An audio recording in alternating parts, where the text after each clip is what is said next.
ಪ್ರಿಯ ನಿರೀಕ್ಷಕರೇ ನಮಸ್ಕಾರ. ಬಿರ್ಬಲ್ನ ವಿಶೇಷ ಕಾರ್ಯಕ್ರಮಕ್ಕೆ ಆತ್ಮೀಯವಾದ ಸ್ವಾಗತ. ರಾಜಕಾರಣದಲ್ಲಿದ್ಮೇಲೆ ಯಾವುದೂ ಶಾಶ್ವತ ಅಲ್ಲ, ಅಧಿಕಾರನೂ ಶಾಶ್ವತ ಅಲ್ಲ, ತಾಳ್ಮೆನೂ ಶಾಶ್ವತ ಅಲ್ಲ.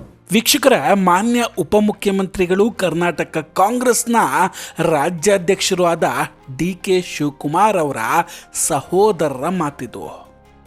ಈ ಮಾತಾಡಿ ಹೆಚ್ಚು ಕಡಿಮೆ 1 ವಾರನೂ ಕಳೆದಿಲ್ಲ ಅಂದ್ಕೊಳ್ತೀನಿ.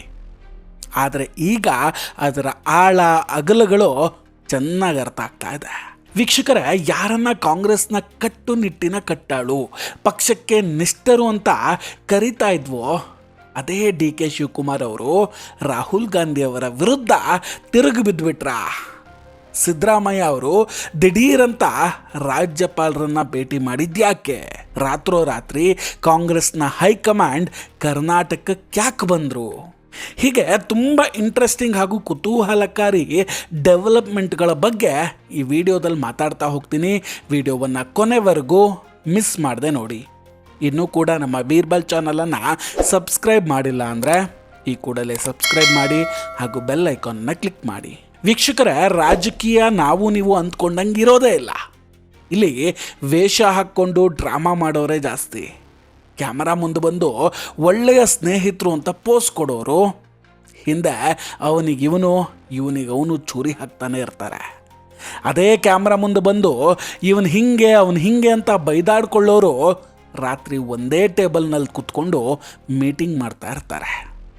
ಕರ್ನಾಟಕದಲ್ಲಿ ಇದೇ ನಡೀತಾ ಇರೋದು. ಎಲ್ಲ ಸರಿ ಇದೆ, ನಮ್ಮಲ್ಲೇನೂ ಗಲಾಟೆ ಇಲ್ಲ ಅಂತ ಬ್ರೇಕ್ಫಾಸ್ಟ್ ಮೀಟಿಂಗ್ ಮಾಡ್ತಾರೆ. ಆದರೆ ಒಳಗೊಳಗೆ ಮಸಲತ್ತುಗಳು ನಡೀತಾನೆ ಇರುತ್ತೆ. ವೀಕ್ಷಕರೇ, ರಾಜಕಾರಣದಲ್ಲಿ ನಾವು ನೀವು ಊಹಿಸಿದ ಮಟ್ಟಕ್ಕೆ ರಾಜಕೀಯ ಮಸಲತ್ತು ಷಡ್ಯಂತ್ರಗಳು ನಡೀತಾ ಇದೆ, ಡೆವಲಪ್ಮೆಂಟ್ಗಳು ಕೂಡ ಆಗ್ತಾ ಇದೆ.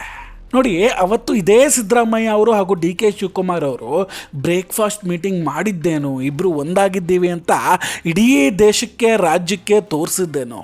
ಆದರೆ ಸೀನ್ ಕಟ್ ಮಾಡಿದ್ರೆ ಡಿ.ಕೆ. ಶಿವಕುಮಾರ್ ಅವರ ಬಂಡಾಯದ ಗೇರ್ ಶಿಫ್ಟ್ ಆಗಿ ಸ್ಪೀಡು ಜಾಸ್ತಿ ಆಗ್ತಾ ಇದೆ. ರೀಸೆಂಟಾಗಿ ಅವರ ಸಹೋದರ ಡಿ.ಕೆ. ಸುರೇಶ್ ಅವರು ಒಂದು ಸ್ಟೇಟ್ಮೆಂಟನ್ನು ಕೊಟ್ಟಿದ್ದರು. ಆ ಸ್ಟೇಟ್ಮೆಂಟ್ ಕಂಪ್ಲೀಟಾಗಿ ರಾಹುಲ್ ಗಾಂಧಿ ಅವರಿಗೆ ತಿರುಗೇಟನ್ನು ಕೊಟ್ಟಂಗಿತ್ತು.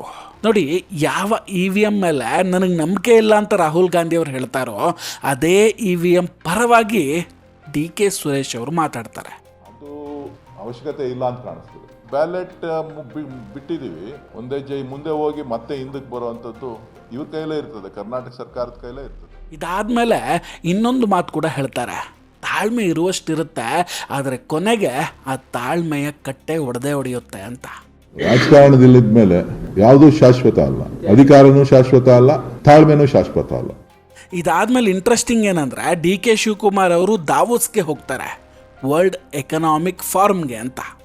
ಅಲ್ಲಿ ನ್ಯಾಷನಲ್ ಮೀಡಿಯಾ ಮುಂದೆ ನಿಂತ್ಕೊಂಡು ಡಿ.ಕೆ. ಸಾಹೇಬರು ಭಾರತದ ಅಭಿವೃದ್ಧಿಯನ್ನು ಕೊಂಡಾಡ್ಬಿಟ್ಟಿದ್ರು. India is rising. ಸ್ವಲ್ಪ ಹಿಂದೆ ನೆನಪು ಮಾಡ್ಕೊಳ್ಳಿ, ಇದೇ ರಾಹುಲ್ ಗಾಂಧಿ ಅವರು ಏನು ಹೇಳಿದ್ರು ಅಂತ. Indian economy is A dead economy. Rahul Gandhi ಅವರು ಭಾರತದ ಎಕನಾಮಿ ಡೆಡ್ ಎಕನಾಮಿ ಅಂತಾರೆ. ವಿದೇಶದಲ್ಲಿ ಹೋಗಿ ಭಾರತದ ಮಾನಹರಾಜಾಗ್ತಾರೆ. ಇದಕ್ಕೆ ಕಂಪ್ಲೀಟ್ ವಿರುದ್ಧವಾಗಿ ಈಗ ಡಿ.ಕೆ. ಶಿವಕುಮಾರ್ ಅವರು ನಡೆದುಕೊಳ್ತಾ ಇರೋದು. ಜೊತೆಗೆ ಟ್ವೀಟ್ ಕೂಡ ಮಾಡಿ ಹೇಳ್ಕೊಳ್ತಾರೆ, ಇಂಡಿಯಾ ಇಸ್ ರೈಸಿಂಗ್ ಅಂತ. ಇದಾದ್ಮೇಲೆ ಪತ್ರಕರ್ತರು ಕೂಡ ಕೇಳ್ತಾರೆ, ನಿಮ್ಮ ನಾಯಕ ರಾಹುಲ್ ಗಾಂಧಿ ನೋಡಿದ್ರೆ ಹಂಗೆ ಹೇಳ್ತಾರೆ, ನೀವು ಹಿಂಗೆ ಹೇಳ್ತಾ ಇದ್ದೀರಾ ಅಂತ. ಆಗ ಡಿ.ಕೆ. ಶಿವಕುಮಾರ್ ಅವರು ಹೇಳ್ತಾರೆ, ನಾನು ವಿದೇಶದಲ್ಲಿ ನಿಂತು ಭಾರತಕ್ಕೆ ನೋವು ಮಾಡಲ್ಲ ಅಂತ. ಹೊರಗಡೆ ದೇಶದಲ್ಲಿ ಹೋಗಿ ನಿಂತ್ಕೊಂಡು ನಾನು ಹೋಗಿ ಭಾರತನ ನಾನು ನೋವು ಮಾಡೋಂಥ ಒಂದು ಪರಿಸ್ಥಿತಿಯಲ್ಲಿ ನಾವ್ಯಾರೂ ಇಲ್ಲ. ಈ ಮಾತಿನ ಅರ್ಥ ಏನು ಹಾಗಾದ್ರೆ? ನಾನು ರಾಹುಲ್ ಗಾಂಧಿ ಹಂಗಲ್ಲ ಅಂತಾನ?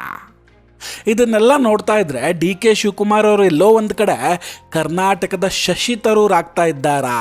ಈ ಡೌಟ್ ಶುರುವಾಗಿದೆ. ಶಶಿ ತರೂರ್ ಅವರು ಕೂಡ ಇದೇ ಟ್ರಿಕ್ ಫಾಲೋ ಮಾಡ್ತಾ ಇದ್ದಾರೆ. ಭಾರತವನ್ನು ಹಾಗೂ ಮೋದಿಜಿಯನ್ನು ರಾಹುಲ್ ಗಾಂಧಿ ಅವಮಾನಿಸಿ ಮಾತಾಡ್ತಾ ಇದ್ರೆ ಶಶಿ ತರೂರ್ ಹೊಗಳ್ತಾ ಇದ್ದಾರೆ. ಡಿ.ಕೆ. ಶಿವಕುಮಾರ್ ಅವರು ಕೂಡ ಅದೇ ರೂಟಲ್ಲಿ ಹೋಗ್ತಾ ಇದ್ದಾರೆ. ಇದೆಲ್ಲದರ ನಡುವೆ ಈಗೊಂದು ಇಂಟ್ರೆಸ್ಟಿಂಗ್ ಡೆವಲಪ್ಮೆಂಟ್ ನಡೆದಿದೆ.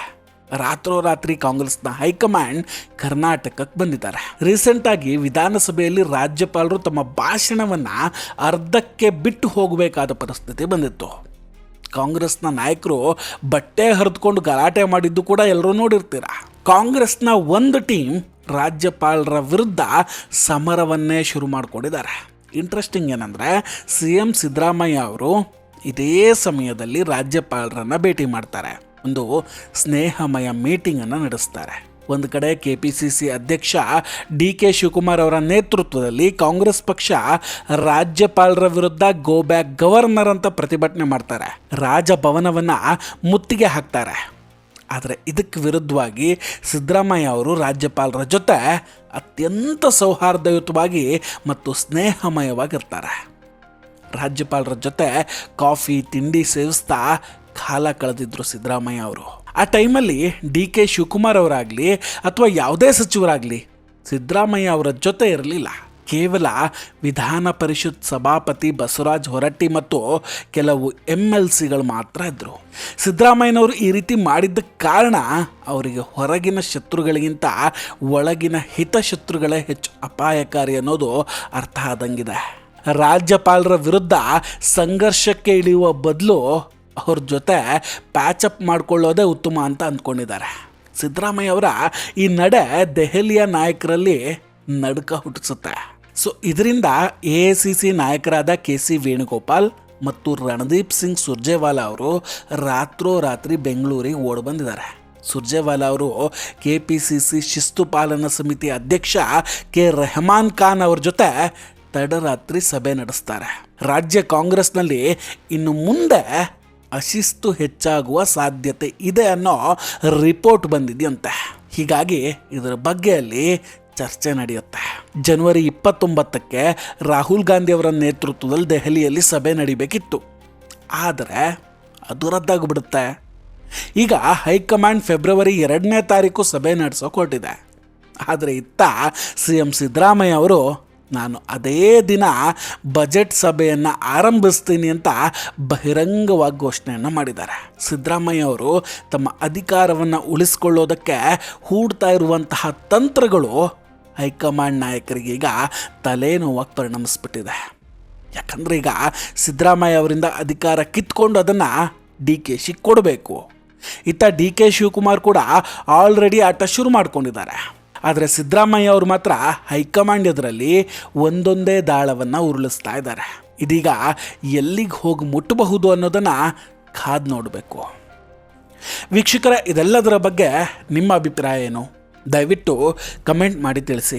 ನಾವು ಕೊಟ್ಟಂತಹ ಮಾಹಿತಿಗಳು ನಿಮಗಿಷ್ಟ ಆಗಿದ್ದರೆ ದಯವಿಟ್ಟು ವಿಡಿಯೋವನ್ನು ಲೈಕ್ ಮಾಡಿ ಹಾಗೂ ಶೇರ್ ಮಾಡಿ.